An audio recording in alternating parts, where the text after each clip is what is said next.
That's the hour. So, let's get on screen. Hi, Abby. We're stopping by. Yeah, I'm doing pretty good.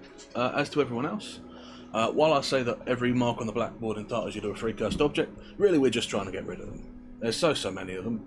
So if any of you want to come to the one entrance that I know of from the surface to the library, which is via the old Orient Prog, feel free. We'd be happy to have you. Now, what is the old Orient Prog? Not entirely clear to me, but Lamp says that you can get in through it. So, if you want to come visit the library, yeah. Well, that would be delightful. Hopefully one day I'll be able to get to the surface and I could send you stuff directly. But until then, yeah, old Orient Prog. Whatever. I'm not entirely clear what an Ori is. Some sort of astrological thing, I think. But apparently there is an old one, it's in Prog, and if you can get into it, you can get into the upper floors of the library. So, if you want some cursed objects, that's your cue. But yeah, what are we about today? So. Right. Yeah, still haven't managed to figure out a paying thing. I think I've got an idea how to make it work, but I am going to have to spend a day or so to just get it set up. And today has been unbearably hot because Lamp has decided that he needs to burn more sacred oil today for no reason. Lord. Anyway, Lamp say can't live without them, can't attract moss with, or no, can't live without them, or no, can't live with them, can't attract moss without them, which would be sad. I forget what I'm saying. Anyway. Well, I strongly appreciate it, Wild, and so most of all of you who are here. I do. I know I say it all the time, but I am very sincere in that I appreciate you coming by. Oh, speaking of sincerity and appreciation, we've got a little thing to mark for Wild. So let's just. Yeah. I know what you're here for, but you take what you can get when you're a rat. There we go. Oh. There we are. That's number 2 there. Yeah. It's fun. I mean, it's fun. I'm a normal rat who ate some goo. He's a powerful magical lamp who used to be a wizard. I know who the star power is. I know what's going on. I get it. I'd probably watch Lamp more than I'd watch Skitter either. But you know. We come as a package deal. Because he can't talk and I can't survive in here without him. So we start with the both of us. Anyhow. So that's that marked. No badges today. Bleh. I actually didn't get very much done today at all. I didn't make any badges, haven't done much construction work. I did find the line on some more Jane Austens, although since I'm doing them for the Torrid Tuesdays, I don't really need a lot of them at the minute, but I might go grab them at some point. That's nice of you, Wild. Well, I'm sure that everyone else will respect that and definitely not snipe it from you while you try to leave it. I'm sure that everyone will play fair in the community of a rat. You know, rats, we're known for being sharing and caring and not scratching and clawing and stealing things. Certainly. But yeah. So no badges to talk about today. No new follows since last time. Yeah. What else? Still got stream number 100 come up, which I think is probably going to be the Torrid Tuesday one. So we're just going to try and do that a bit more ASMR, see if that comes across well. That's a little thing. I've still been trying to get this line on the Orbit. It's not a sure thing, so I'm not banking on that. And Oliver Twist. I like the idea of doing Oliver Twist. I think it would suit my little thing, but it is definitely not like a single event sort of book. That is a project book. So I'll hold off on that. The Orbit I think I might be able to do inside a week, which would be a fun thing to do. So I think what I'll do is stream 100 would do the funny little ASMR style Torrid Tuesday, and then if I can get hold of the Orbit, we'll try and do that the week after as a little celebration week. And if I can't, well, whatever. Also, we're almost at 50 followers, which is another thing that I should probably be planning a celebration for, but I don't know what kind of celebration people want. So if any of you want anything, you can let me know, and I can promise that for 50, I guess. I don't know. But yeah. Yeah. What else is there to talk about then? So, So our normal little topics of conversation while we're here have been the various cursed magical artifacts that we've got throughout the library, which now that you know that you can win them, maybe are more interesting than they were before. But yeah, last time I talked about the various cursed rings, and I talked about the fact that some of them just are used to hold cursed gems, so I guess this time we'll talk about cursed gems, which, I guess actually that's sort of another broad category again, because what is the difference between a gemstone and just a rock, really? Generally how sparkly it is. But then if you've got something that's, you know, doing magic, you can make it pretty sparkly even without a bit. So, the actual category is maybe a little broad. But generally speaking, gemstones is used for either symbolic or containing power. Now, the symbolic thing is because people hold quite a lot of esteem for gemstones. There's a lot of ideas about them, and they're associated with magic. And so, because people have ideas about them like being magical, it makes it more easy for them to take in and hold the magic because they have this sort of it's that conceptual power we talked about way back when I was doing the first thing. So, like when you have like some, for example, rubies, for example, they're pretty heavily associated with fire, you know, because you know. So if you have a sort of spell that is associated with fire, like for example, let's say, just to draw out of the air, you wanted to fill a hallway with a row of lamps that would shoot fire at people who came past them. Now, I've mentioned that you might use a mirror for that, as a sort of well, but you might also have the lens of those lamps be made out of ruby, because then you can channel the energy coming from the mirror through those, and it becomes fire much more easily than it would through another material. And so there's quite a lot of various gemstones that have some sort of symbolic association like that. Yeah, I mean rubies are probably like a big example. Like, most of them is less precious than that, you know. But, I don't know enough about gemstones to really know what the sort of options are. But yeah, apparently symbolic associations with them work easier. And then there's for binding things. Now generally this is so I've also talked about how incorporeal extraplane, like things that come from other worlds, like demons and such, aren't generally corporeal, and they're sort of like ideas that have to interact with other matter to interact with the world. And apparently you can make a really effective binding for these things inside of gemstones if you grow the gemstone special. Now this is way above my field. I only know about this because I did briefly try to teach myself magic from some of the books, which, you know, lasted about a week before lamp withholding cheese from me made me stop. But yeah, and one of the books talked about growing crystals in solution for some kind of binding. Now, I'm not super clear on the details. I was trying to teach myself, and I didn't have like the right reference text, and I didn't know where to start. So, you know, a little unclear on the specifics. But basically, if you grow the crystal yourself, you can build patterns into the crystal, because crystals is made up of patterns in some way. Again, not super clear on the way of it.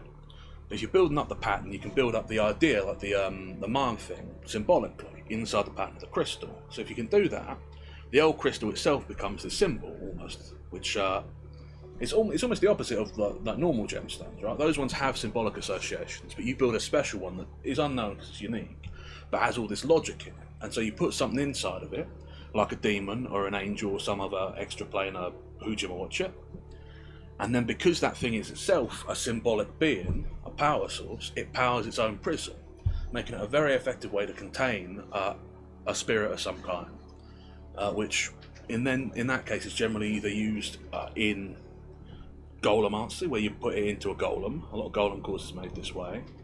Or as what Lamp calls spirits or intellect, where you have a spirit who knows certain things and you consult them to like learn stuff.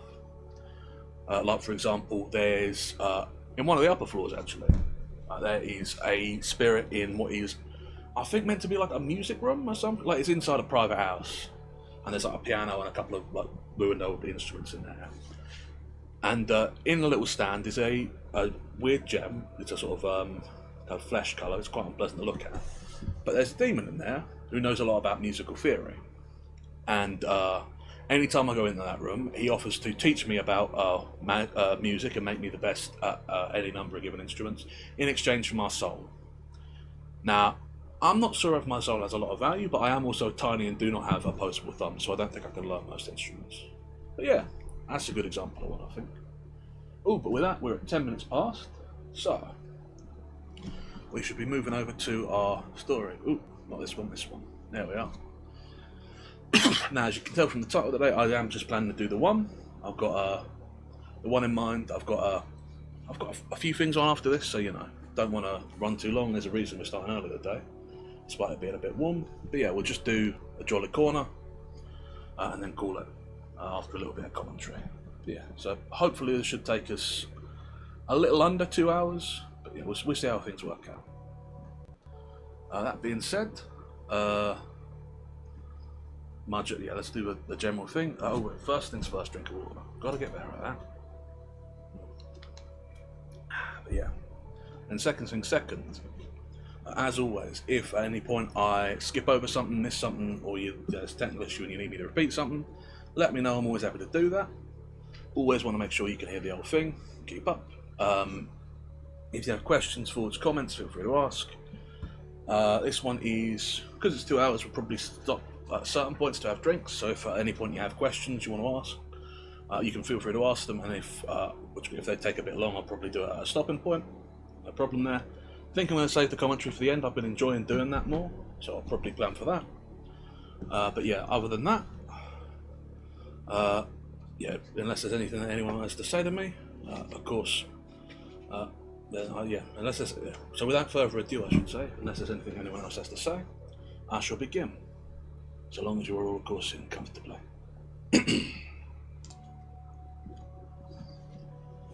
The ghostly rental. I was in my 22nd year and I had just left college. I was at liberty to choose my career, and I chose it with much promptness. I afterwards renounced it, in truth, with equal ardour, but I have never regretted those 2 youthful years of perplexed and excited, but also of agreeable and fruitful experiment.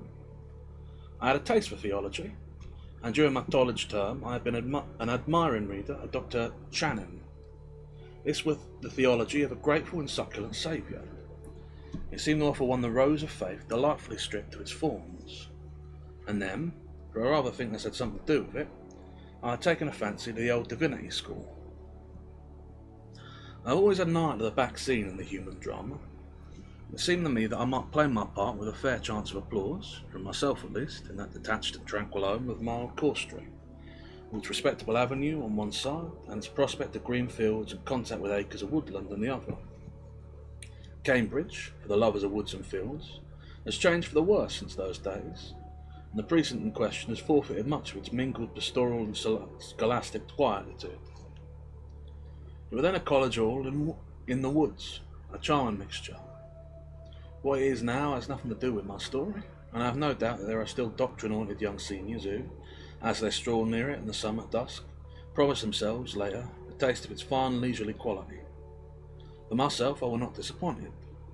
I established myself in a great square, low-browed room with deep window benches.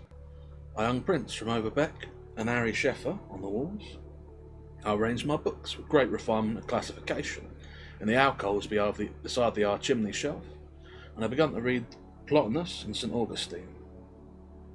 Among my companions were 2 or 3 men of ability and a good fellowship, with whom I occasionally brewed a fireside bowl, and with adventurous reading, deep discourse, potations conscientiously shallow, and long country walks, my initiation into the clerical mystery progressed agreeably enough.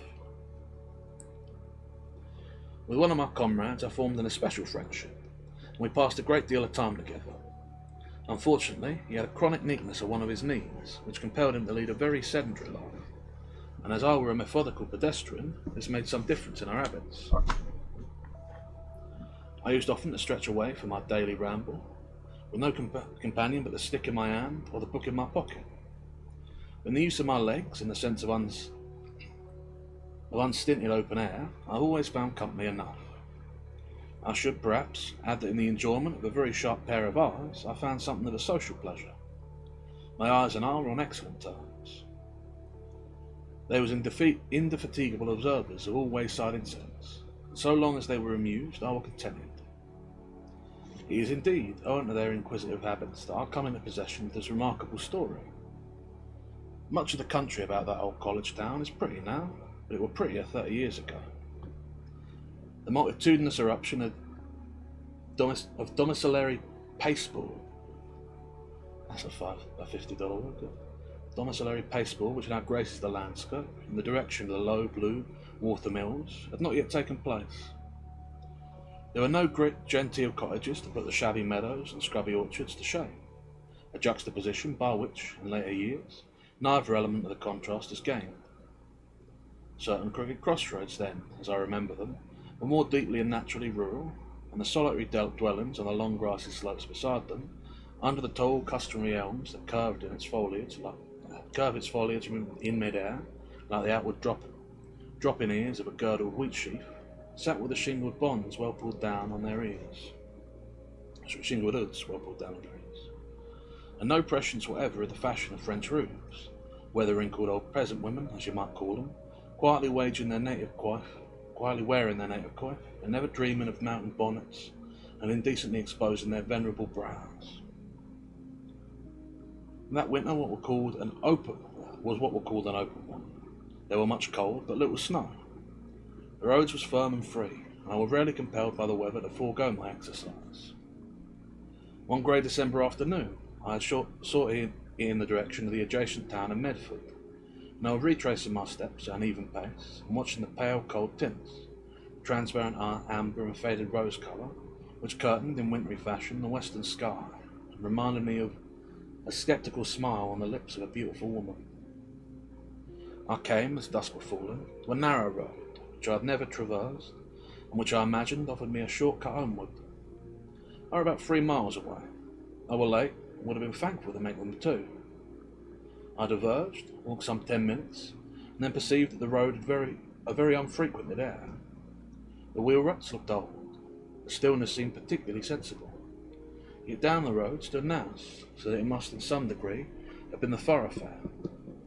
On one side were an iron natural embankment, on the top of which were perched an apple orchard, whose tangled boughs made a stretch of coarse black lacework hung across the coldly rosy west.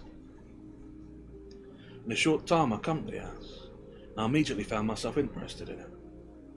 I stopped in front of it, gazing hard, I hardly knew why, with a vague mixture of curiosity and timidity. It was an house like most of the houses thereabouts, except that it was decidedly an handsome specimen of its class. It stood on a grassy slope. It had its tall, impartially drooping elm beside it, and its old black well cover at its shoulder. It were of very large proportions, and it had a striking look of solidarity and stoutness of timber. It had lived to a good old age too, for the woodwork on its doorway and under its eaves. Hey Nazca, yeah, doing pretty well. Just to catch you up, just started the ghostly rental. Young man, or a man who was young at the time of the story, in a college of divinity, which is for the priesthood, in Cambridge. Rents a small square room, has a companion who has a bad knee so doesn't walk, out on a long walk on a wintry day that is clear, come down a side road that is unfrequented and has found an old house. Is where we're at. It lived to a good old age too, for the woodwork on its doorway and under its eaves, carefully and abundantly carved, referred it to the middle, at the latest, the last century. All this had once been painted white, but the broad back of time, leaning against the doorpost for 100 years, had laid bare the grain of the wood. Behind the house stretched an orchard of apple trees, more gnarled and fantastic than usual, and wearing in the deepening dusk a blighted and exhausted aspect. All the windows of the house had rusty shutters, without slats, and these was closely drawn. There were no sign of life about it. It looked blank, bare and vacant, and yet as I lingered near it, it seemed to have a familiar meaning, an audible eloquence. I have always thought of the impression made upon me at first sight of that grey colonial dwelling, as a proof that induction may sometimes be near akin to divination. For after all, there were nothing on the face of the matter to warrant the very serious induction that I made. I fell back and crossed the road. The last red light of the sunset disengaged itself, as it were about to vanish, and rested faintly for a moment on the time-silvered front of the old house. It touched, with perfect regularity, the series of small panes in a fan-shaped window above the door, and twinkled there fantastically. Then it died away, and left the place more intensely sombre. At this moment I said to myself, with the accent of profound conviction, the house is simply haunted. Somehow, immediately, I believed it, and so long as I were not shut up inside, the idea gave me pleasure. It were implied in the aspect of the house, and explained it. Half an hour before, if I had been asked, I would have said, as befitted a young man who was explicitly cultivating cheerful views of the supernatural, there were no such thing as haunted houses. But the dwelling before me gave a vivid meaning to the empty words. It had been spiritually blighted. The longer I looked at it, the intenser seemed the secret that it held. I walked all round it. I tried to peep here and there through a crevice in the shutters, and I took a puerile satisfaction in laying my hand on the doorknob and gently turning it.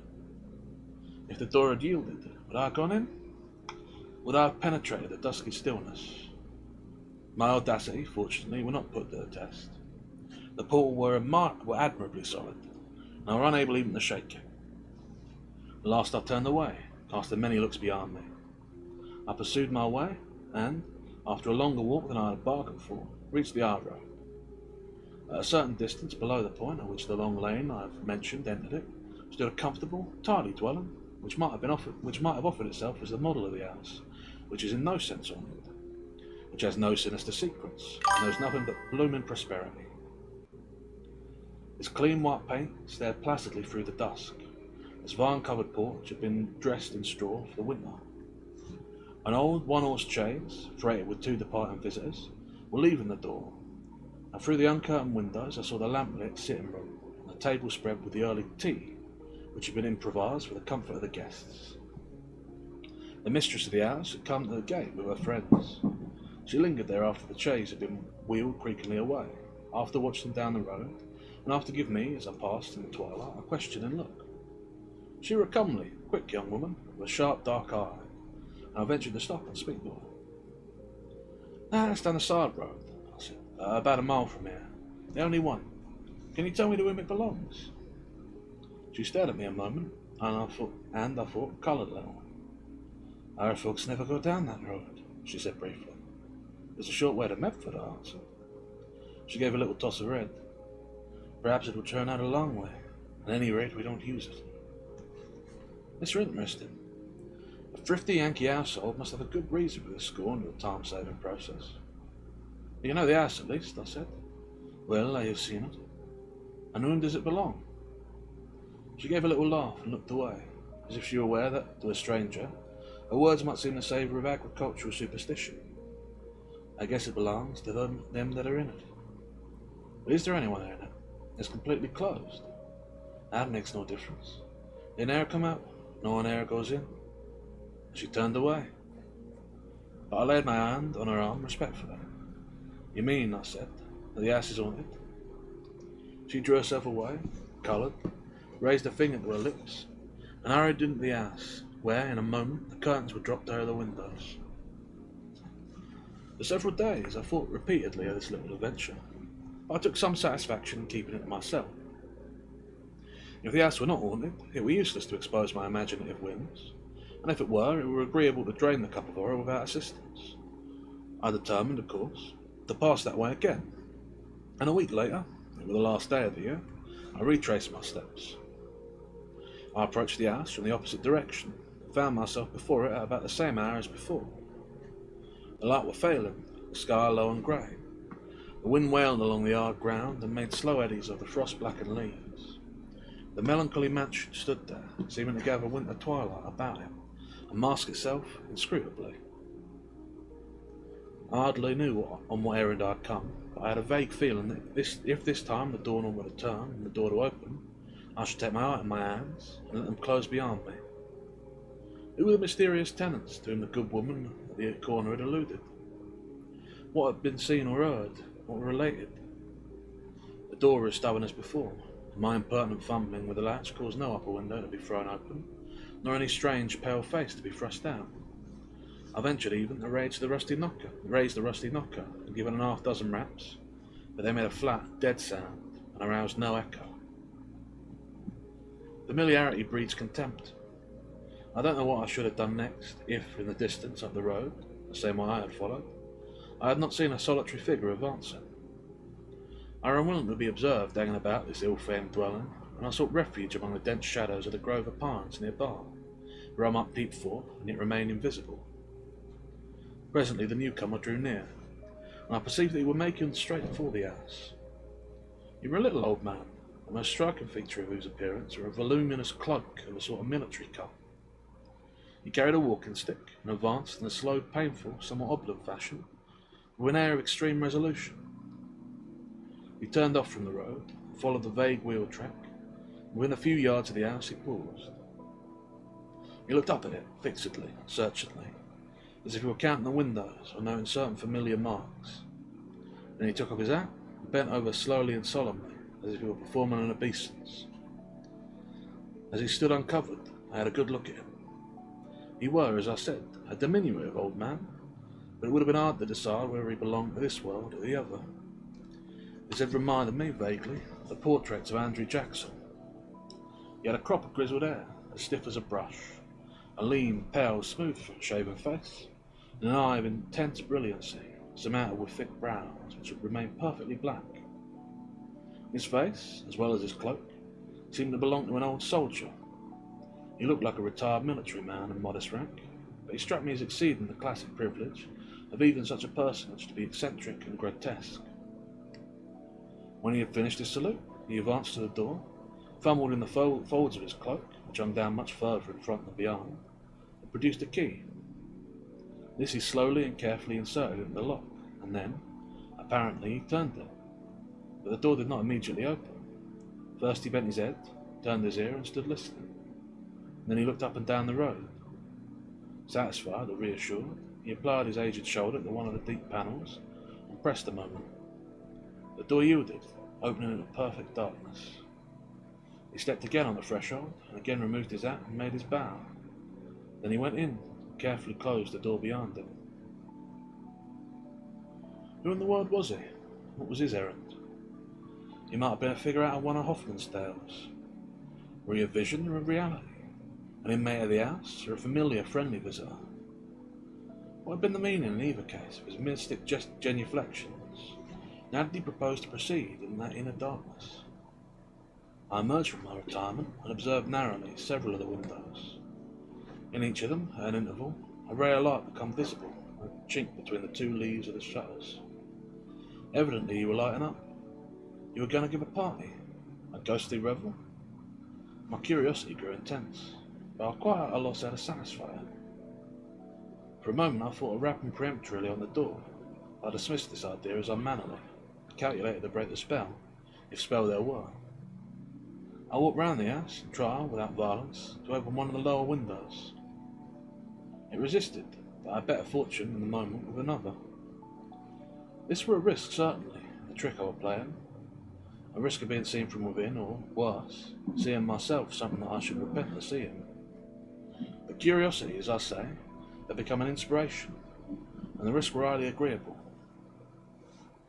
Through the parting of the shutters I looked into a lighted room, a room lighted by 2 candles in old brass flambeaux, placed upon the mantelshelf. It were apparently a sort of back parlour,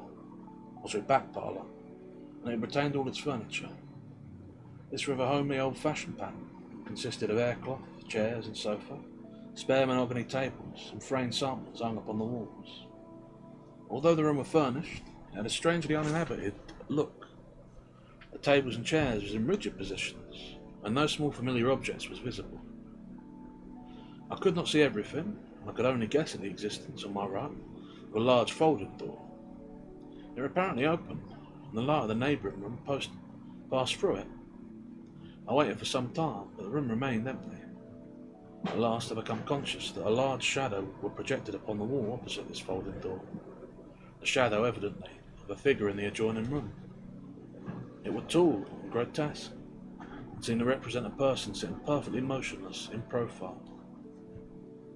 Though I recognised the perpendicular bristles and far-arching nose of my little old man, there was a strange fixedness in his posture.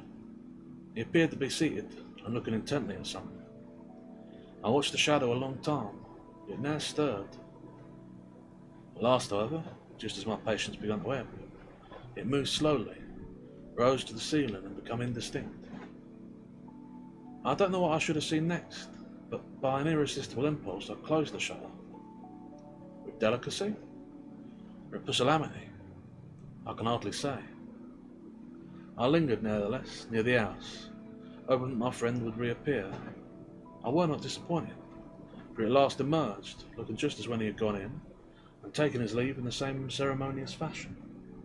The lights I had already observed had disappeared from the crevice of each of the windows. He faced about before the door, took off his hat, and made an obsequious bow. As he turned away, I had 100 minds to speak to him, but I let him depart in peace. This, I may say, was pure delicacy. You will answer, perhaps, that it come too late. It seemed to me that he had a right to resent my observation, though my own right to exercise it, if ghost was in the question, struck me as equally positive.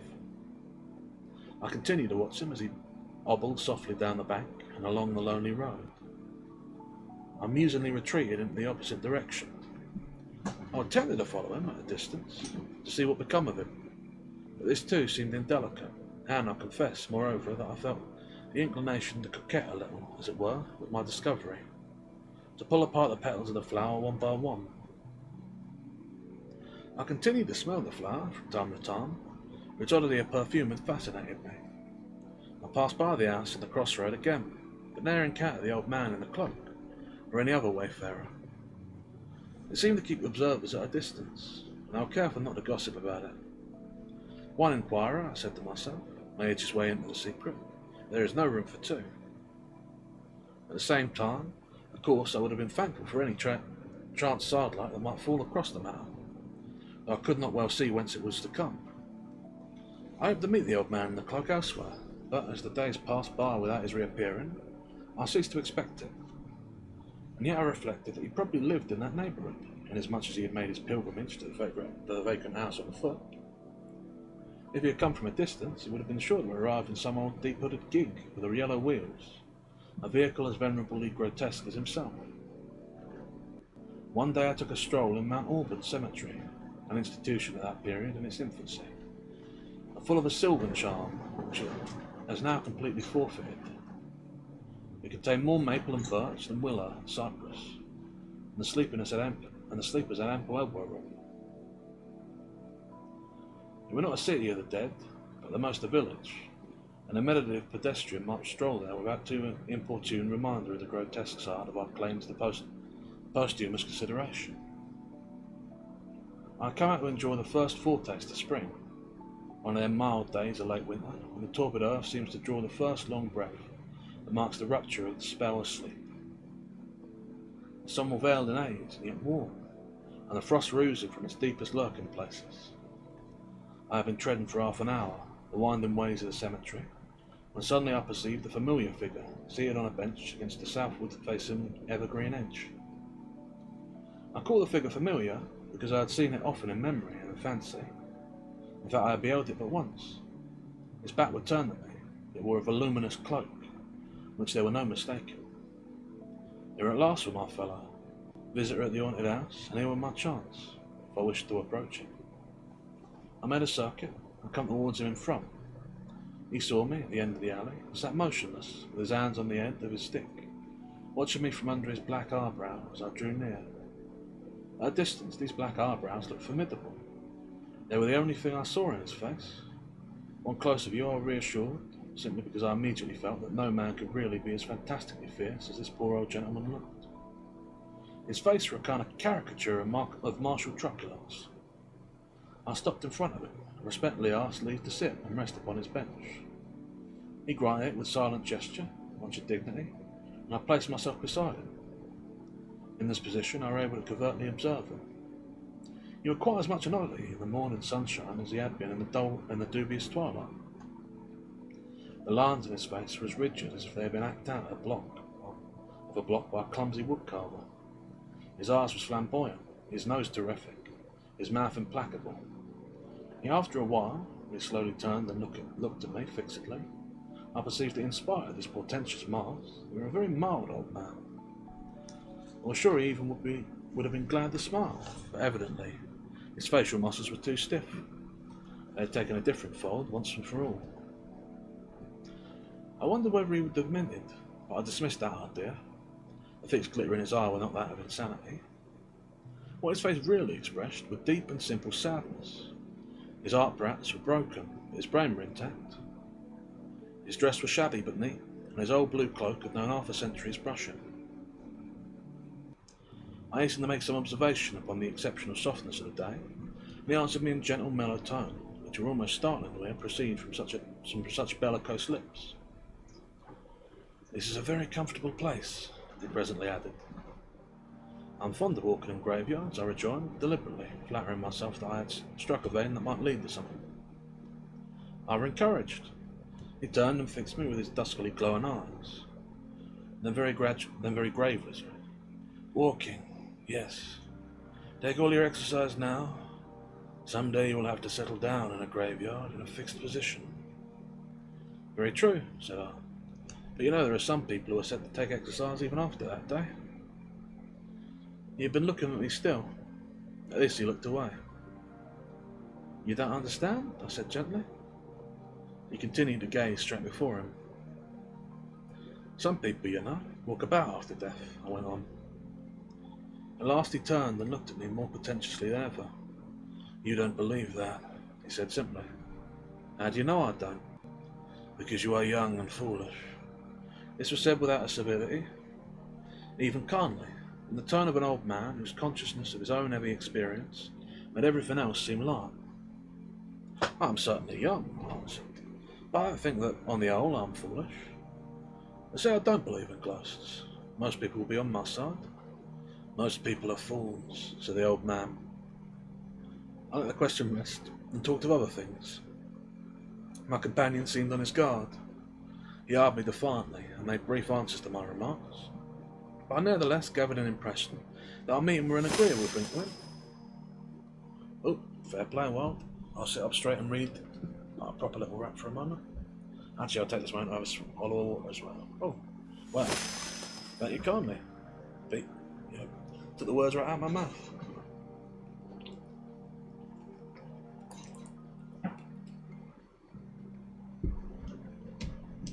Right.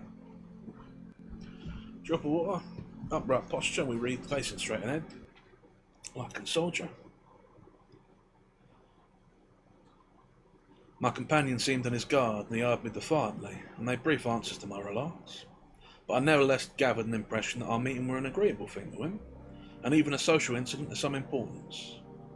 He were evidently a lonely creature, and his opportunities for gossip were rare. He had troubles, and they had detached him from the world, and driven him back upon himself. But the social cord in his antiquated soul were not entirely broken, and I was sure he was gratified to find that it could still feebly resound.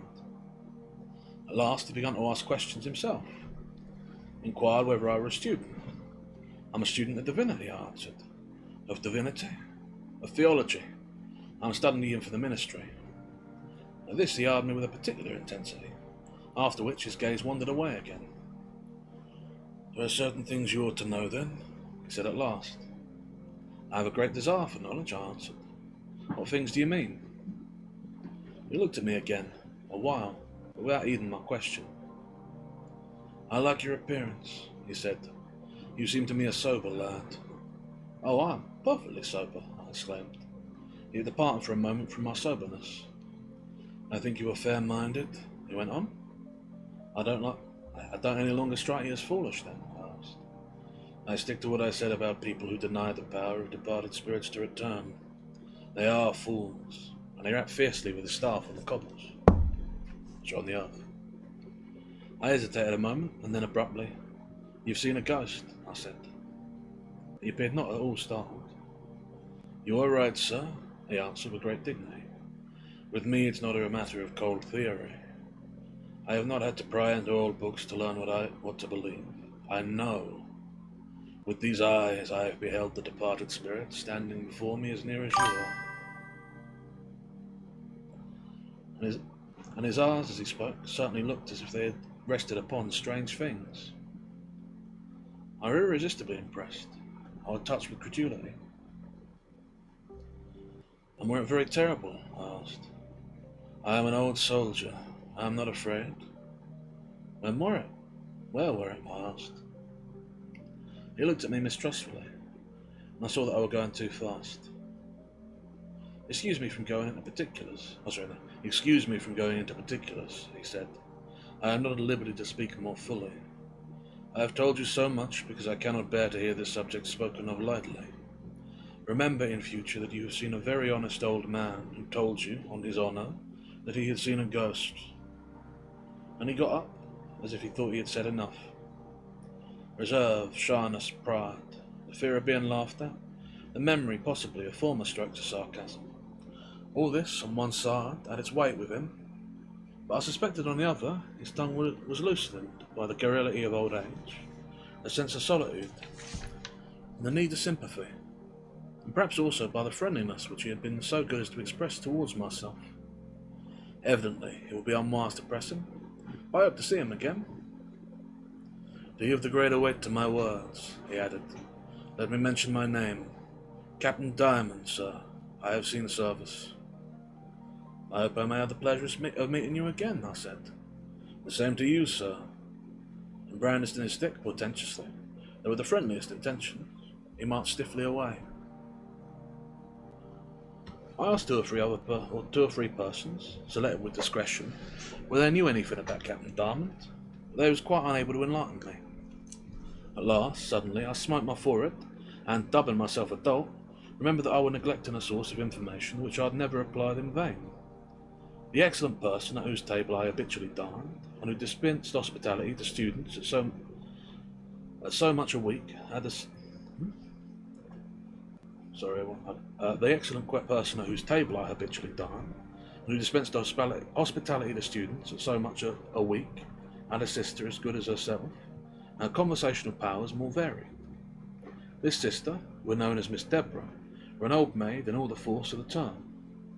She was deformed, and she now went out of the house. She sat all day at the window, between a birdcage and a flower pot, stitching small linen articles, mysterious bands and frills. She wielded, I was assured, an exquisite needle, and her work were highly prized. In spite of her deformity and her confinement, she had a little fresh, round face, and an imperturbable serenity of spirit. She had also a very quick little wit of her own. She was extremely observant, and she had an eye relish for friendly chat. Nothing pleased her so much as to have you, especially I think if you was a young divinity student, move your chair near her sunny window and set yourself for a 20-minute talk. Well, sir, she always used to say, what is the latest monstrosity in biblical criticism? Who used to pretend to be horrified at the rationalist tendency of the age. But she were an inexorable little philosopher, and I am convinced that she were a keener rationalist than any of us, and that, if she had chosen, she could have propounded the questions that would have made the boldest of us wince. Her window commanded the old town, rather the old county. Knowledge come to her as she sat sitting, with her little cracked voice in her low rocking chair. She was the first to learn everything and the last to forget it. She had the town gossip at her fingers' ends, and she knew everything about people she had never seen. When I asked her how she had acquired her learning, she said simply, "Oh, I observe." "Observe closely enough," she once said. "It doesn't matter where you are. You may be in a pitch-dark closet. All you want is something to start with. One thing leads to another, and all things are mixed up. Shut me in a dark closet, and I will observe, after a while, that some places in it are darker than others. After that, give me time, and I will tell you what the President of the United States is going to have for dinner." Once I paid her a compliment. "Your observation," I said, "is as fine as your needle, and your statements are as true as your stitches." Of course, Miss Deborah had heard of Captain Diamond. He had been much talked about many years before, but he had survived the scandal that attached to his name. "What was the scandal?" I asked. "He killed his daughter." "Killed her?" I cried. "How so?" "Oh, not with a pistol or dagger or a dose of arsenic, with his tongue. Talk of women's tongues. He cursed her at some horrible oath, and she died." "What had she done?" "She had received a visit from a young man who loved her, and whom he had forbidden from the house." "The house?" I said. "Ah, yes. The house is out in the country, 2 or 3 miles from here, on a lonely crossroad." "Oh, no, sorry. That was..." "The house," I said, Ah yes, the house is out in the country, 2 or 3 miles from here on a lonely crossroad. Miss Deborah looked sharply at me as she bit her thread. Ah, you know about the house, she said. A little, I answered. I've seen it. I want you to tell me more. But here Miss Deborah betrayed incommunicativeness, which were most unusual. You wouldn't call me superstitious, would you? She asked. You? You're the quintessence of pure reason. Well, every thread has its rotten places, and every needle its grain of rust. I'd rather not talk about that house. You have no idea how you excite my curiosity, I said. I can feel for you. It would make me very nervous. Well, harm can come to you, I asked. Some harm came to a friend of mine. Miss Deborah gave a very positive nod. What had your friend done? She had told me Captain Diamond's secret, and she had told her with a mighty mystery. She had been an old flame of his, and he took her into his confidence. He bade her tell no one, and assured her that if she did, something dreadful would happen to her. What happened to her? She died. Oh, well, we are all mortal, I said. Had she given him a promise? She had not taken it seriously. She had not believed him. She repeated the story to me, and 3 days afterwards she was taken with inflammation of the lungs. A month afterwards, here where I sit now, I was stitching her grave clothes. Since then I have never mentioned what she told me. It was very strange. It was strange. It was ridiculous, too. It's a thing to make you shudder, and to make you laugh, both. You can't worry it out of me. I'm sure that if I were to tell you, I should immediately break a needle in my finger and die the next week of lockjaw. I retired, and urged Miss Deborah no further. Every 2 or 3 days after dinner, I come and sat down by her rocking chair. I made no further allusion to Captain Diamond. I sat silent, clipping tape with her scissors. At last one day she told me I was looking poorly. I was pale. I am dying of curiosity, I said. I've lost my appetite. I've eaten no dinner. Remember Bluebeard's wife? Said Miss Deborah. One may as well perish by the sword as by famine, I answered. Still, she said nothing, and at last I rose with a melodramatic sigh and departed. As I reached the door, she called me and pointed to the chair I had vacated. I never was hard-hearted, she said. Sit down, and if we were to perish, may we at least perish together. And then, in very few words, she communicated what she knew of Captain Diamond's secret. He was a very high-tempered old man, and though he was very fond of his daughter, his will was law. He had picked out a husband for her and given her due notice. Her mother was dead, and they lived alone together. The home had been Mrs. Diamond's own marriage portion. The captain, I believe, had the penny. After his marriage, they had come to live there, and he had begun to work the farm. The poor girl's lover was a young man with whiskers from Boston. The captain came in one evening and found them together. He collared the young man and hurled a terrible curse at the poor girl. The young man cried that she was his wife, and he asked her if it was true. The young man cried that she was his wife, and he asked her if it was true. She said no. Thereupon Captain Diamond, his fury growing fiercer, repeated his imprecation, ordered her out of the house, and disowned her forever. She swooned away, but her father went raging off and left her. Several hours later he came back and found the house empty. On the table was a note from the young man, telling him that he had killed his daughter, repeating the assurance that she was his own wife, and declaring that he himself claimed the sole right to commit her remains to the earth. He had carried the body away in a gig. Captain Diamond wrote him a dreadful note in answer, saying that he didn't believe his daughter was dead, but that whether or no she was dead to him. A week later, in the middle of the night, he saw her ghost. Then I suppose he was convinced. The ghost reappeared several times, and finally began regularly to haunt the house. It made the old man very uncomfortable, for little by little his passion had passed away, and he was given up to grief. He determined at last to leave the place, and tried to sell it or rent it. But meanwhile the story had got abroad, and the ghost had been seen by other persons. The house had a bad name, and it was impossible to dispose of it. With the farm, it was the old man's only property, and his only means of subsistence. If he could neither live in it nor rent it, he was beggared. But the ghost had no mercy, he had none. The ghost had no mercy as he had none. He struggled for 6 months, and at last he broke down. He put on his old blue cloak, and took up his staff, and prepared to wander away and beg his bread. Then the ghost relented, and proposed a compromise. Leave the house to me, it said. I have marked it for my own, go off and live elsewhere, but to enable you to live, I will be your tenant, since you can find no other. I will hire the house of you and pay you a certain rent. The ghost named a sum. The old man consented, and he goes every quarter to collect his rent. We'll pause there a moment, have a quick swallow of water.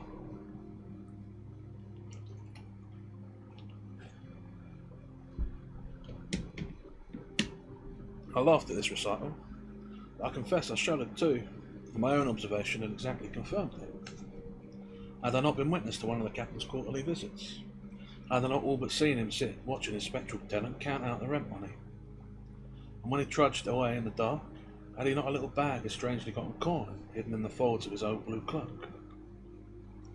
I imparted none of these reflections to Miss Deborah, for I was determined that my observations should have a sequel. I promised myself the pleasure of treating her to my story in its full maturity. Captain Diamond, I asked, has no other known means of subsistence? None whatever. He toils not, neither does he spin. His ghost supports him. A haunted house is valuable property. And in what coin does the ghost pay? In good American gold and silver. It has only this peculiarity. The pieces are all dated before the young girl's death. There's a strange mixture of matter and spirit. Does the ghost do things handsomely? Is the rent large? The old man, I believe, lives decently, and has his pipe and his glass. He took a little house back down by the river. The door is sideways to the street, and there is a little garden before it. There he spends his days, and has an old collared woman to do for him. Some years ago he used to wander about a good deal. He was a familiar figure in the town, and most people knew his legend. Of late he has drawn back into his shell. He sits over his fire, and curiosity has forgotten him. I suppose he is falling into his dotage. But I am sure I trust, said Miss Deborah in conclusion, that he won't outlive his faculties, or his powers of locomotion, for if I remember rightly, it was part of the bargain that he should come in person to collect his rent. We neither of us seemed likely to suffer any especial penalty for Miss Deborah's indiscretion. I found that, day after day, singing over her work, neither more nor less active than usual. For myself, I boldly pursued my observations. I went again, more than once, to the great graveyard, but I was disappointed in my hope of finding Captain Diamond there. I had a prospect, however, which afforded me compensation. I shrewdly inferred that the old man's quarterly pilgrimages were made upon the last day of the old quarter. My first sight of him had been on the 31st of December, and it was probable that he would return to his haunted home on the last day of March. This was near at hand. At last it arrived. I betook myself late in the afternoon to that old house on the crossroad, supposing the hour of twilight were the appointed season. I was not wrong. I had been hovering about for a short time, feeling very much like a restless ghost myself, when he appeared in the same manner as before, and wearing the same costume. I again concealed myself, so I entered the house with the ceremonial which he had used on the former occasion. A light appeared successively in the crevice of each pair of shutters, and I opened the window which had yielded to my importunity before. Again I saw the great shadow on the wall, motionless and solid, but I saw nothing else. The old man reappeared at last, made his fantastic salam before the house, and crept away into the dusk. One day, more than a month after this, I met him again at Mount Auburn. The air was full of the voice of spring. The birds had come back and were twittering over their winter's travels, and a mild west wind was making a thin murmur in the raw verdure. He was seated on a bench in the sun, still muffled in his enormous mantle, and he recognised me as soon as I approached him. He nodded at me as if he were an old bashaw giving him the signal for my decapitation. It was apparent that he were pleased to see me. "I've looked at you here more than once," I said. "You don't come often." "What did you want of me?" he asked. "I want to enjoy your conversation. I did so greatly when I met you here before. You found me amusing?" "Interesting," I said. "You didn't think me cracked?" "Cracked? My dear sir," I protested. "I'm the sanest man in the country. I know that is what insane people always say. Generally they can't prove it. I can." "I believe it," I said. "But I'm curious to know how such a thing can be proved." You were silent a while. "I will tell you. I once committed, unintentionally, a great crime. Now I pay the penalty. I give up my life to it. I don't shirk it. I face it squarely, knowing perfectly what it is. I haven't tried to bluff it off. I haven't backed off from it. I haven't run away from it. The penalty is terrible, but I have accepted it. I have been a philosopher. If I were Catholic, I might have turned monk and spent the rest of my life in fasting and praying. That's no penalty, that is evasion. I say, if I were Catholic, I might have turned a monk and spent the rest of my life fasting and praying. That isn't a penalty, that is an evasion. I might have blown my brains out, might have gone mad. I wouldn't do either. I'd simply face the music, take the consequences, as I say. They are awful. I take them on certain days, 4 times a year. So it has been these 20 years, so it will be as long as I last. It's my business, my vocation. That's the way I feel about it. I call that reasonable. Admirably so, I said. But you fill me with curiosity and compassion. Especially with curiosity, he said cunningly. Why, I answered. If I know exactly what you suffer, I can pity you more. I'll pause here for a moment because we're about to enter into the outbreaks. And the next paragraph is a little long to finish at the time we have left before it is allotted. But yeah. So then, now that we have a little moment of pause, I shall have another swallow of water, and then we'll do a little bit of talk of the story so far. Now obviously this Captain Diamond is a terrible, terrible person. You can see he commits the most terrible sin of them all, being a landlord. So of course we cannot forgive him for that. As for the death of his daughter, I'm a little more inclined to be forgiven in that case.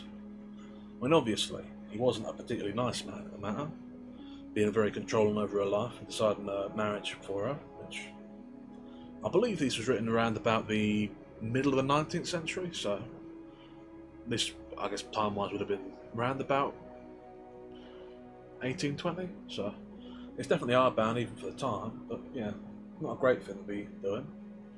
At the same time, he didn't mean to kill her.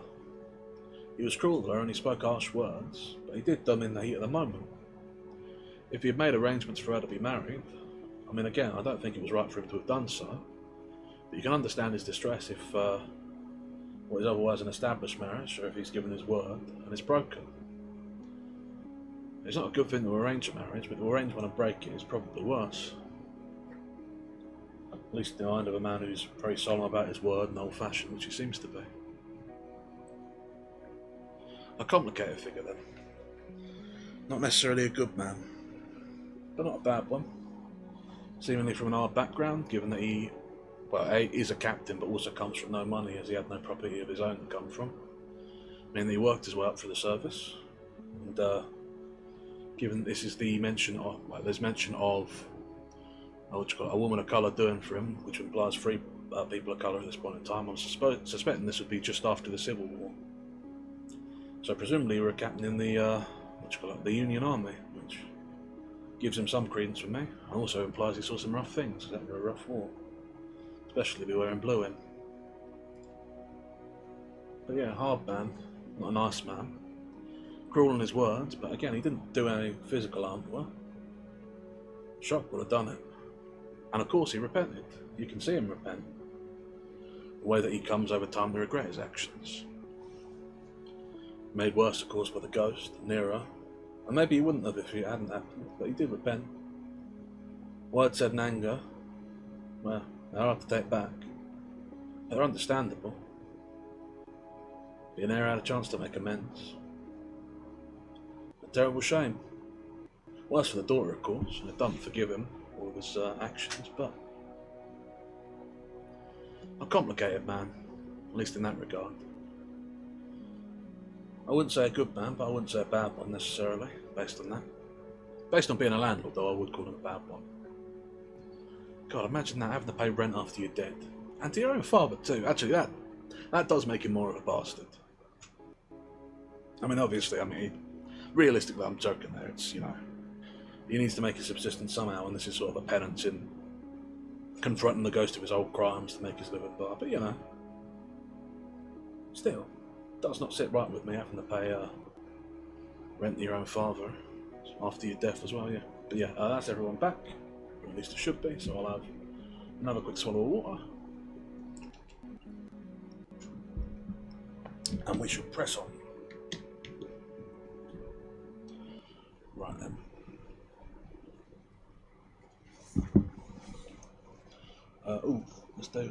Let's take a moment to check where we are in the story in terms of. Yeah, we should be just on the just about halfway through on the sort of far end of it. So should end with about 10 minutes left to spare. These are the commentary and end about the hour. Well, I answered, if I know exactly what you suffer, I can pity you more. I'm much obliged. I don't want your pity, it won't help me. I'll tell you something, but it's not for myself.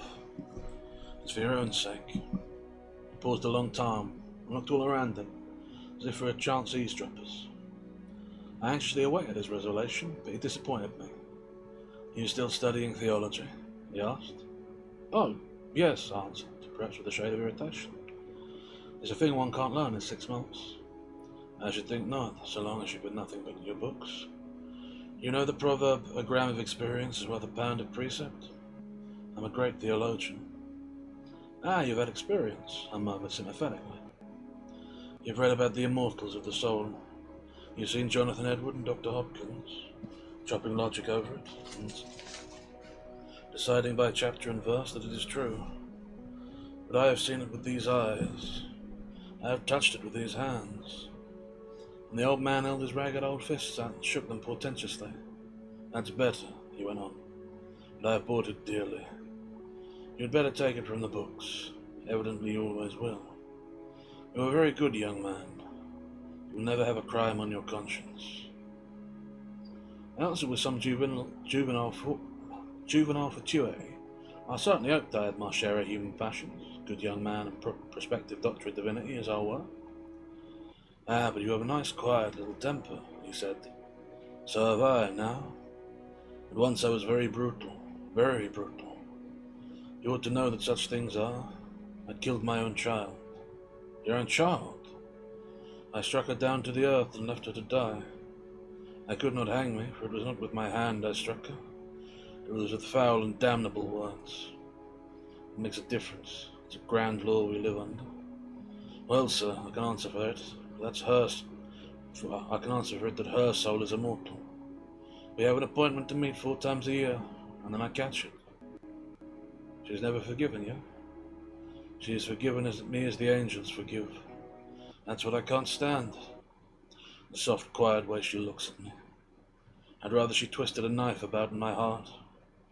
Oh, Lord, Lord, Lord. And Captain Diamond bowed his head over his stick and leaned his forehead in his crossed hands.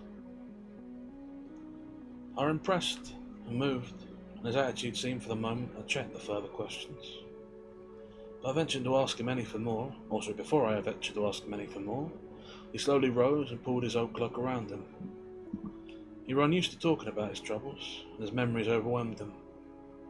I must go my way, he said. I must be creeping along. I shall perhaps meet you here again, I said. Oh, I'm a stiff-jointed old fellow, he answered, and this is rather far for me to come. I have to reserve myself. I have sat sometimes a month at a time smoking my pipe in my chair. But I should like to see you again. And he stopped and looked at me, terribly and calmly. Some day, perhaps, I shall be able to lay my hand on a young, unperverted soul. If a man can make a friend, it is always something gained. What is your name? I had in my pocket a small volume of Pascal's thoughts, on the fly-leaf of which were written my name and address. Ooh. Just noticed the luck. No worries, Wyatt. I appreciate you being here. On the fly-leaf of which were written my name and address. I took it out and offered it to my old friend. Pray, keep this dull little book, I said. It is one I am very fond of, and it will tell you something about me. He took it and turned it over slowly, then looking up at me with a scowl of gratitude. I'm not much of a reader, he said, but I won't refuse the first present I shall have received since my troubles, and the last. Thank you, sir. With the little book in his hand, he took his departure. I will have to imagine him for some weeks after that, sitting solitary in his armchair with his pipe. I had not another glimpse of him, but I was awaiting my chance. On the last day of June, another quarter having elapsed, I deemed that it had come. The evening dusk in June falls late, and I were impatient for his coming. At last, towards the end of a lovely summer's day, I revisited Captain Diamond's property. Everything now was green around it, save the blighted orchard in its rear. Its own immitigable greyness and sadness was striking as when I first beheld it beneath a December sky. As I drew near, I saw that I was late for my purpose. My purpose had simply been to step forward on Captain Diamond's arrival and bravely ask him to let me go in with him. He had preceded me, and there were lights already in the window. I was unwilling, of course, to disturb him during his ghostly interview, and I waited till he come forth. The lights disappeared in the course of time, and the door opened, and Captain Diamond stole out. That evening he made no doubt about the haunted house. The first object he beheld was his fair-minded young friend, planted modestly but firmly near the doorstep. He stopped short, looking at me, and this time his terrible scowl were in keeping with the situation. "I knew you were here," I said. "I've come on purpose." He seemed dismayed, and looked round at the house uneasily. "I beg your pardon if I ventured too far," I added, "but you know you have encouraged me." "How did you know I was here?" "I reasoned it out. You told me half your story, and I guessed the other half. I'm a great observer, and I'd noticed this house in passing. It seemed to me to have a mystery. When you kindly confided to me that you saw spirits, I was sure that it could only be here that you saw them." "You're mighty clever," cried the old man. "And what brought you here this evening?" I was obliged to evade this question. "Oh, I often come. I like to look at the house. It fascinates me." He turned and looked up at it himself. "There's nothing to look at outside. You're evidently quite unaware of its peculiar outward appearance, and this old fact, communicated to me thus in the twilight, and under the very brow of the sinister dwelling, seemed to make his vision of the strange things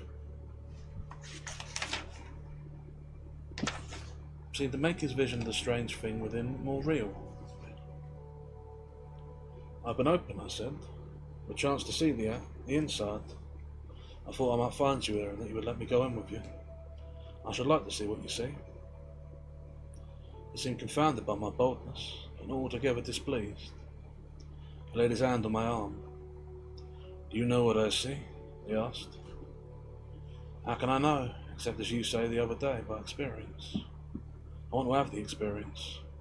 Pray, open the door and take me in." Captain Diamond's brilliant eyes expanded beneath their dusky brows, and after holding his breath a moment, he indulged in the first and last apology for a laugh by which I would see his solemn visage contorted.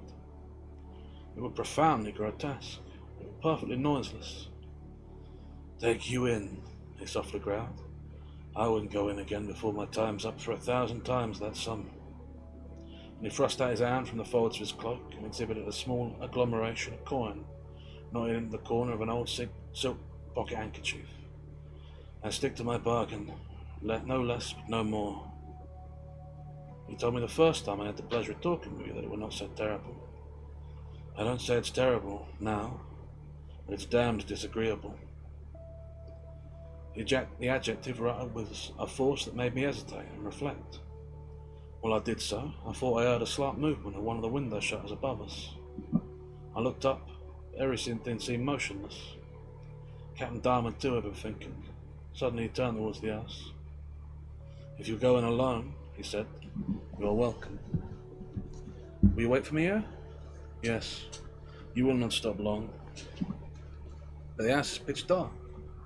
When you go you have lights." He thrust his hand into the depth of his cloak and produced some matches. "Take these," he said. "You'll find 2 candlesticks with candles on the table in the hall. Light them, take one in each hand, and go ahead." "Where shall I go?" "Anywhere. Everywhere. You can trust the ghost to find you." I will not pretend to deny that by this time my heart was beating, and yet I imagined I motioned the old man with a sufficiently dignified gesture to open the door. I had made up my mind that there were in fact a ghost, I conceded the premise, only I had assured myself that once the mine were prepared and the thing were not a surprise, it was possible to keep cool. Captain Diamond turned the lock, flung open the door, and bowed low to me as I passed in. I stood in the darkness and heard the door close behind me. For some moments I stirred neither finger nor toe. I stared bravely into the impenetrable dusk. But I saw nothing and heard nothing. At last I struck a match. On the table was 2 old brass candlesticks, rusty from disuse. I lighted the candles and began my tour of exploration. A wide staircase rose in front of me, guarded by an antique balustrade, that rigidly delicate carving which is found so often in old New England houses. I postponed ascending it and turned into the room on my right. This was an old-fashioned parlour, meagrely furnished and musty with the absence of human life. I raised my 2 lights aloft and saw nothing but its empty chairs and its blank walls. Behind it was a room into which I had peeped from without, and which in fact communicated with it, as I had supposed, by folding doors. Here too I found myself confronted by no menacing spectre. I crossed the hall again, visited the rooms on the other side, a dining room in front, where I might have written my name with my finger on the deep dust of the great square table, a kitchen beyond with its pots and pans eternally cold. All this were hard and grim, but it were not formidable. I come back into the hall, walked to the foot of the staircase, holding up my candles, which then required a fresh effort, and also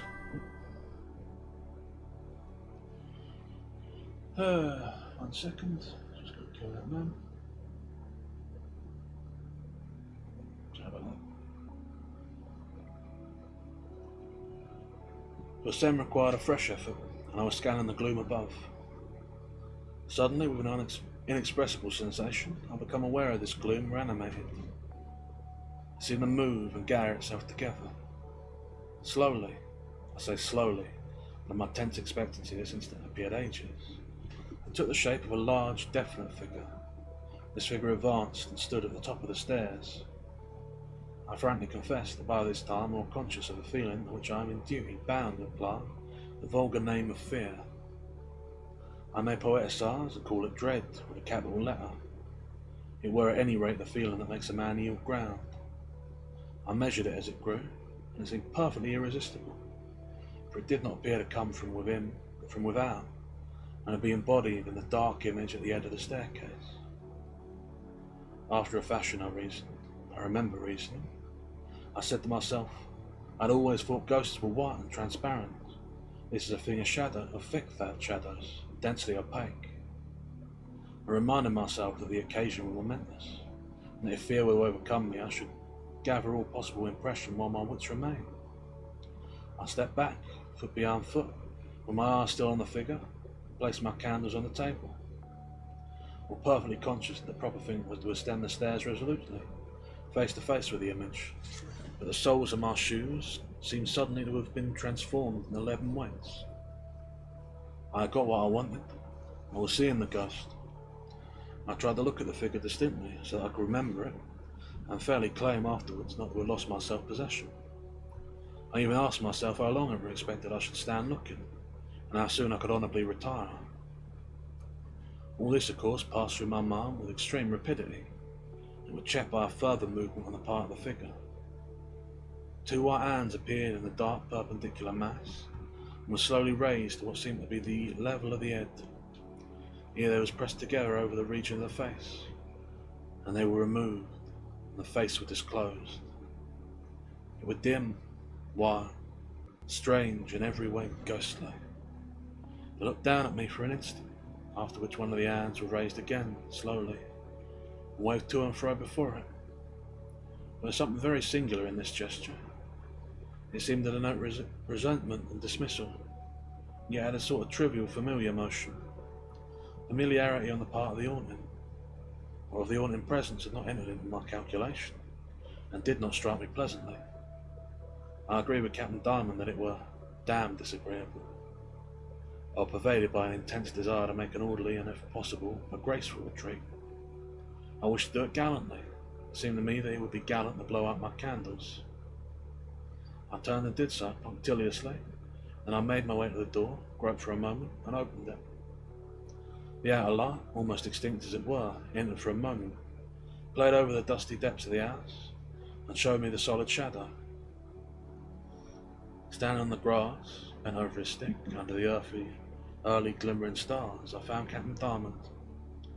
He looked up at me fixedly for a moment, but asked me no questions.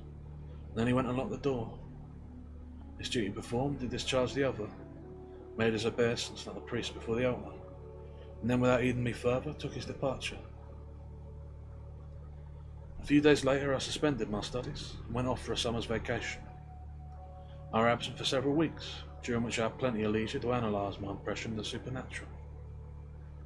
I took some satisfaction in the reflection that I had not been ignobly terrified. I had not bolted nor swooned. I had proceeded with dignity. Nevertheless, I was certainly more comfortable when I had put 30 miles between me and the scene of the exploit. I continued for many days to prefer the daylight to the dark. My nerves had become powerfully excited of this I was particularly conscious when, under the influence of the drowsy air of the seaside, my excitement had begun slowly to ebb. As it disappeared, I had entered to take a sternly rational view of my experience. Certainly I had seen something, that were not fancy. But what had I seen? I regretted extremely now that I had not been bolder. I had not gone nearer and inspected the apparition more minutely. We were very well at talk. I had done as much as any man in the circumstance would have dared. It were indeed a physical impossibility that I should have advanced. But not this paralysation of our powers in itself a supernatural influence.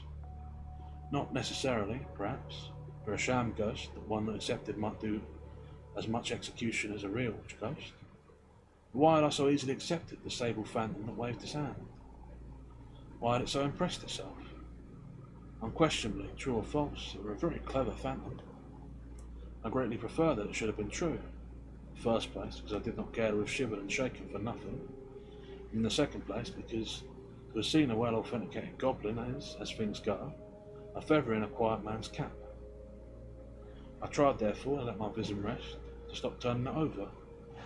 But an impulse stronger than my will reoccurred at intervals, and set a mocking question on my lips. Granted that the apparition were Captain Diamond's daughter, if it were she, certainly, it certainly were her spirit. But was it not her spirit? Or was it not her spirit and something more? The middle of September saw me again established among the theologic shades, but I made no haste to revisit the haunted house. The last of the month approached. The term of another quarter with poor Captain Diamond.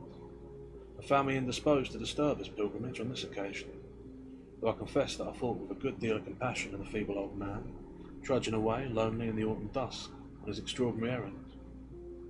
On the 30th of September at noonday, I was drowsing over a heavy octava, when I heard a feeble rap at my door.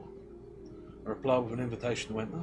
As this produced no effect, I repaired to the door and opened it.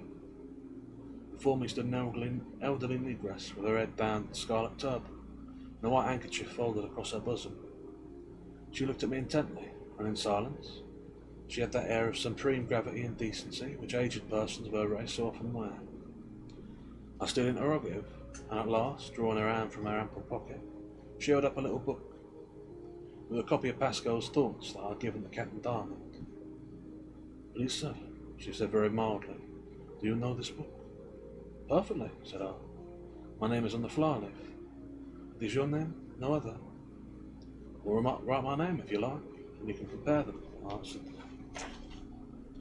She was silent a moment, and then, with dignity, "It would be useless, sir," she said.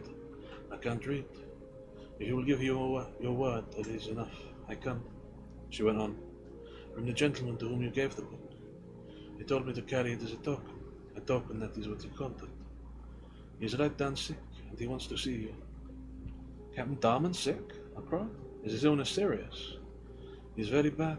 He is all gone." I expressed my regrets and sympathy, and offered to go to him immediately if his sable messenger would show me the way.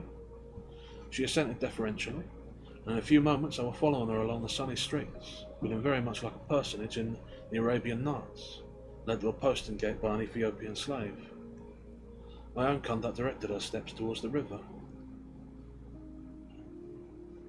My own conductress directed her steps towards the river and stopped at a decent little yellow house in one of the streets that ascended to it.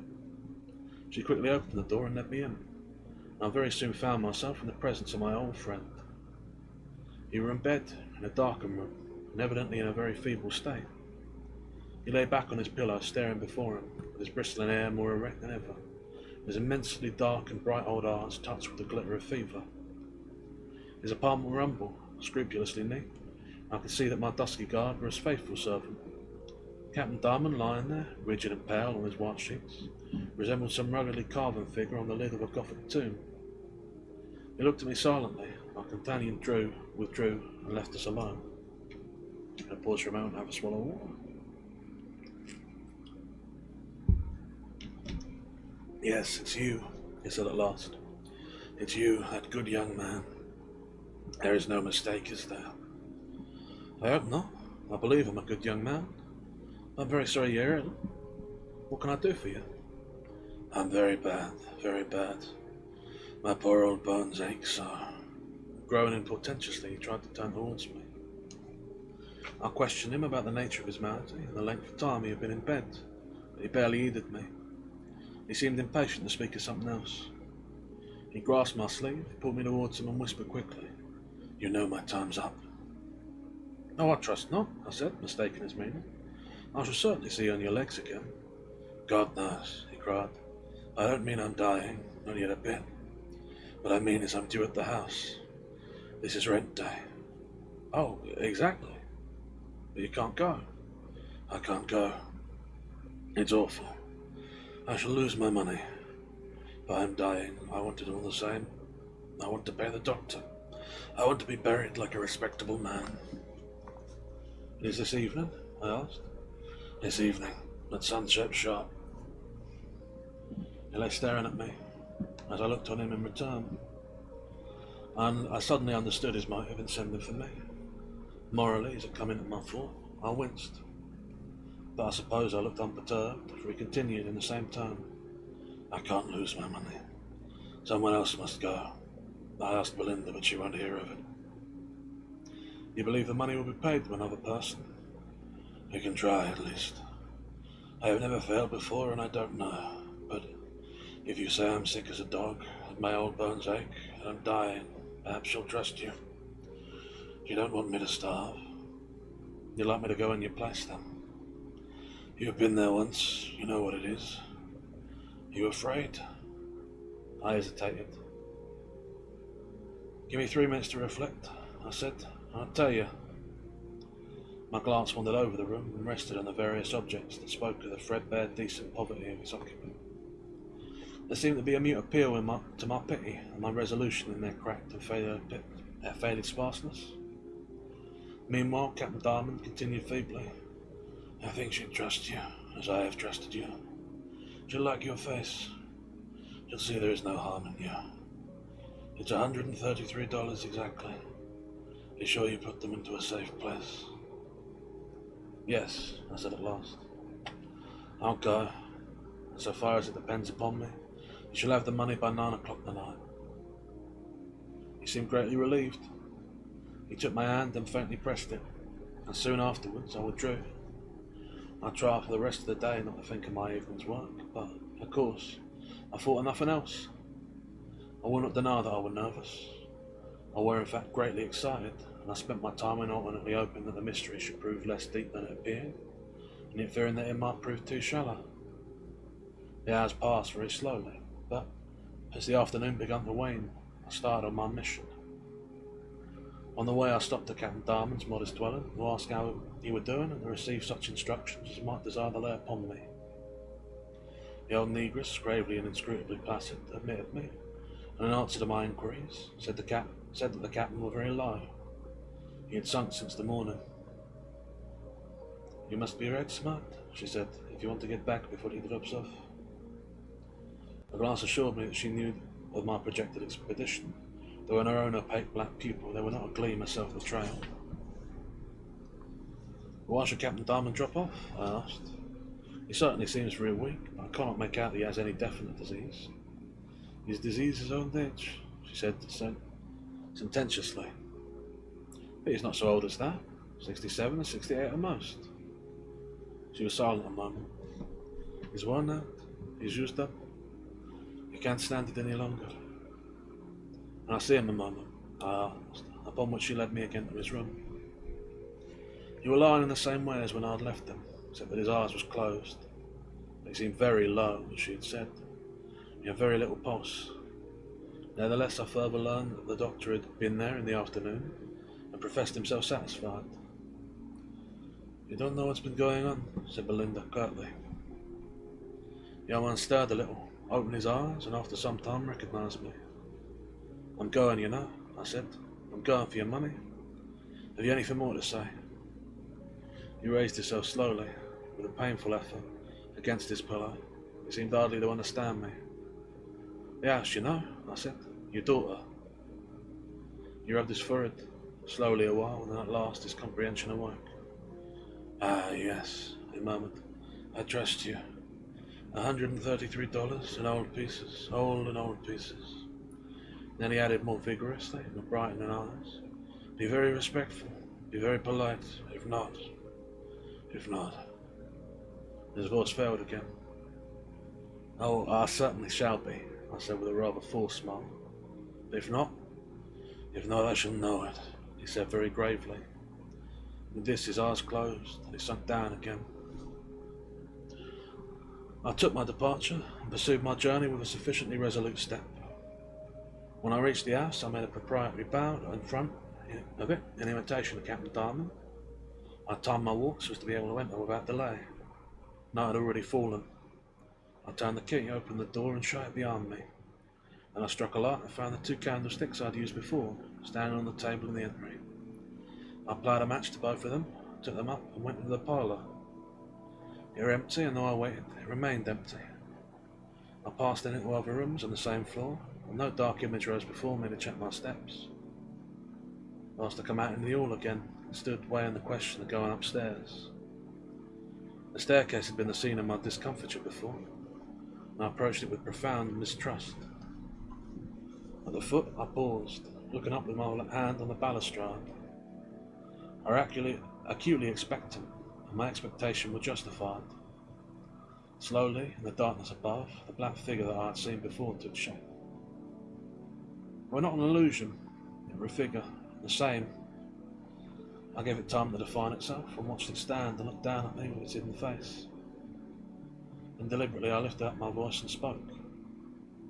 I've come in place of Captain Diamond at his request, I said.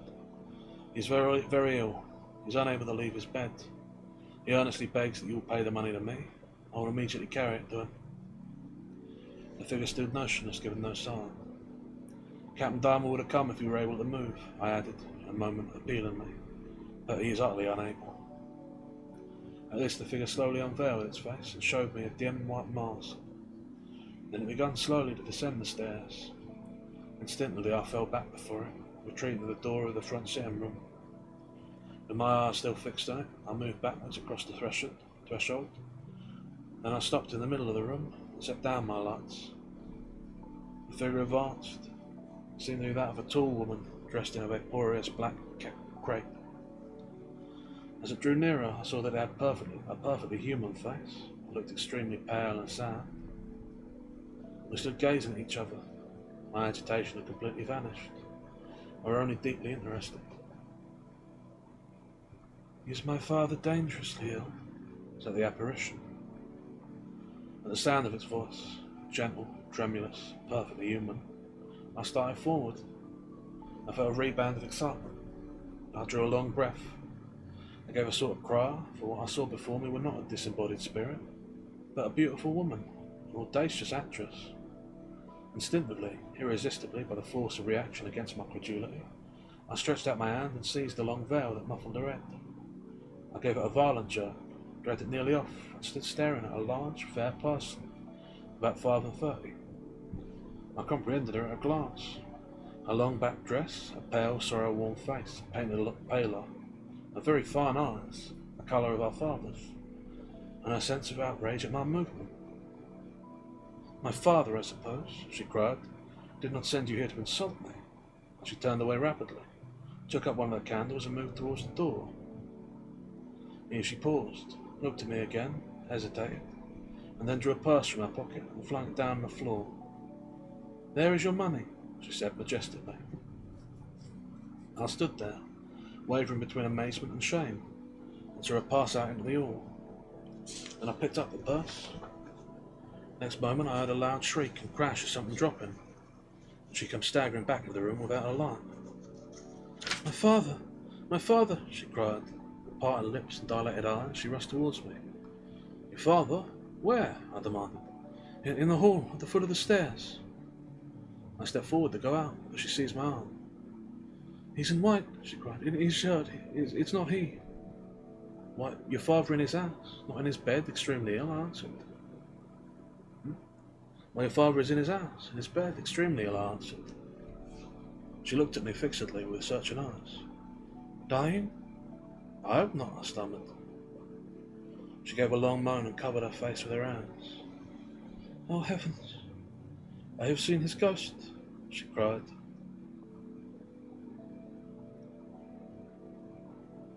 She still held my arm. She seemed too terrified to release it.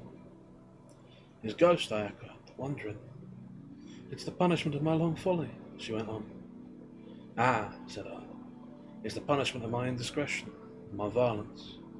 Take me away, she cried, still clinging to my arm. Not there, as I was turned towards the hall and the front door. Not there, for pity's sake. By this door, the back entrance. And snatching the other candles from the table, she let me through the neighbouring room into the back part of the house. Here were a door opening from a sort of scullery into the orchard. I turned the rusty lock, and we passed out, and stood in the cool air beneath the stars. Here my companion gathered her black drapery about her, and stood for a moment hesitating. I had been infinitely flurried, my curiosity touching her uppermost. Agitated, pale, picturesque, she looked in the evening light very beautiful. You've been playing all these years a most extraordinary game, I said. She looked at me somberly and seemed disinclined to reply. I'll come in perfect good faith, I went on. The last time, 3 months ago, you remember, you greatly frightened me. Of course it was an extraordinary game, she answered at last. It was the only way. Had he not forgiven you? So long as he thought me dead, yes. There have been things in my life he could not forgive. I hesitated then. And where's your husband? I asked. I have no husband. I never had a husband. She made a gesture, which checked further questions, and moved rapidly away. I walked with her round the house to the road, and she kept murmuring, It was he. When we reached the road, she stopped and asked me which way I were going. I pointed the road by which I had come, and she said, I take the other. You're going to my father's? She added. Directly, I said. Will you let me know tomorrow what you've found? With pleasure. But how shall I communicate with you? She seemed at a loss and looked about her. Write a few words, she said, and put them under that stone, and she pointed to one of the lava slabs that bordered the old well. I gave them my promise to comply, and she turned away. I know my road, she said. Everything's arranged. It's an old story. She left me with a rapid step. As she receded into the darkness, resumed with the dark flowing lines of her drapery, the phantasmal appearance with which she had first appeared to me. I watched her till she became invisible, and I took my own leave of the place. I returned to town at a swinging pace, and marched straight to the little yellow house near the river. I took the liberty of entering without a knock, and encountered no interruption. Made my way to Captain Darman's room. Outside the door, on a low bench with folded arms, sat Belinda. How is he? I asked. He's gone to glory. Dead? I cried. She rose with a sort of tragic chuckle. He's as big a ghost as any of them now. I passed into the room and found the old man lying there, irredeemably rigid and still. I wrote that evening a few lines which I proposed on the morrow to place beneath the stone near the well, but my promise were not destined to be executed. I slept that night very ill, but were natural. In my restlessness left my bed to walk around the room. As I did so, I caught sight, in passing my window, of a red glow in the northwestern sky, an house on fire in the country, and evidently burning fast. I lay in the same direction as the scene of my evening's adventures, and as I stood watching the crimson horizon, I was startled by a sharp memory. I had blown out the candle which lighted me and my companion at the door through which we escaped, but I had not accounted for the other light which she had carried into the hall and dropped, heavens know where, in her consternation. The next day I walked with my folded letter and turned into the familiar crossroad. The haunted house was a mass of charred beams and smouldering ashes. The well cover had been pulled off in quest of water, by the few neighbours who had the audacity to contest what they must have regarded as a demon-kindled blaze. The loose stones was completely displaced, and the earth had been trampled into puddles. And that's the end of the ghostly rental.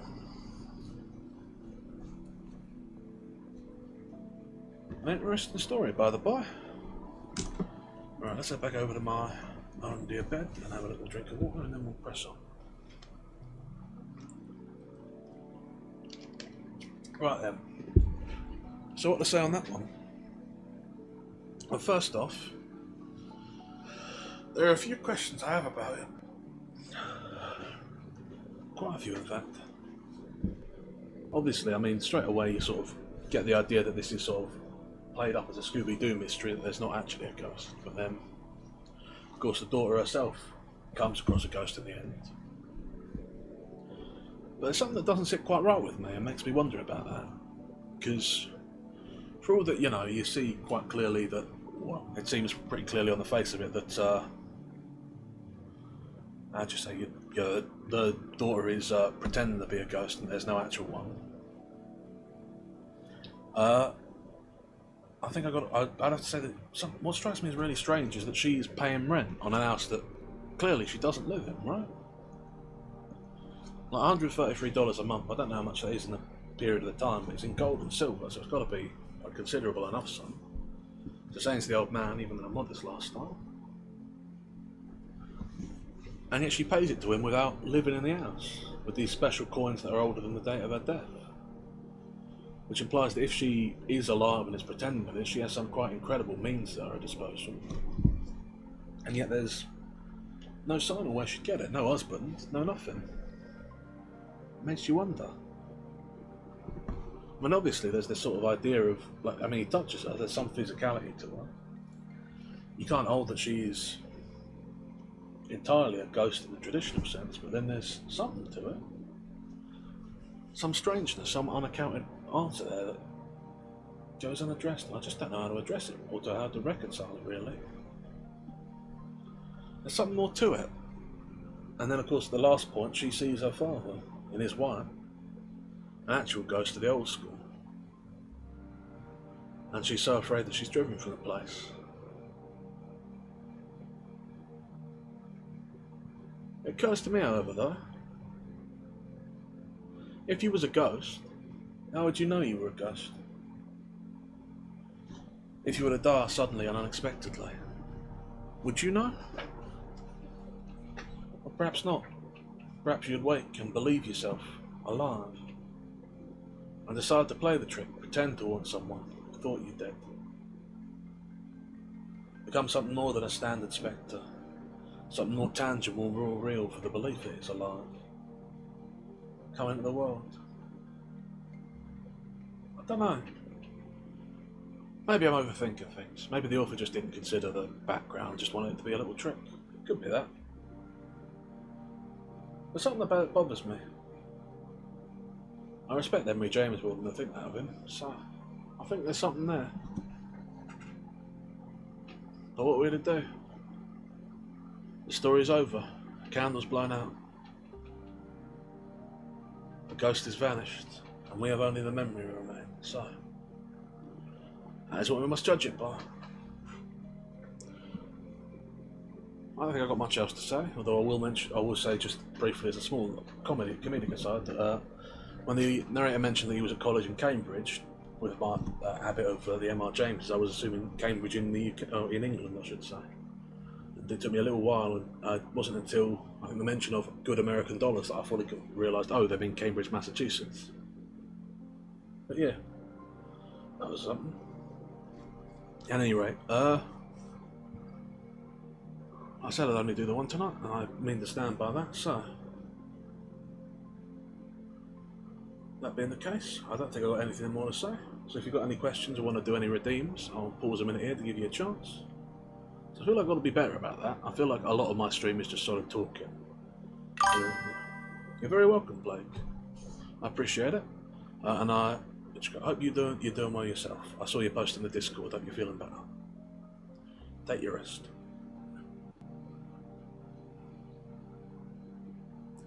But yeah, as always, I do thank all of you for coming by. I'm very much appreciative of it. Yeah, that being the case, yeah, I hope whatever time of day it is for you, you have a lovely rest of it. Right up until the next of my streams, which as I've begun to establish, is the only time you get my blessing for. You only get to have good ones if you're up until the next one. If you're not here for that one, you don't get my blessings for the next day. That's sticking with portals. But yeah, I hope you all have a lovely rest of it. Oh yeah, got to raid that. Got to be better about that. So let's see who's live. Discipline's live. Not anyone who I know very well. So Discipline's live. Raid Discipline. Got to keep building my ties with the moth community. It doesn't make any sense, but it's a thing. I like it. So yeah. He's playing Minecraft. It looks like. So yeah, on the moth SMP. So you must be. As always, yeah. I hope you have a lovely rest of your day. I wish all of you the very best. And yeah, I am surrounded by moths. It's the lamp, I suspect. Yeah. I wish all of you a very lovely day. And as always, ta-ra.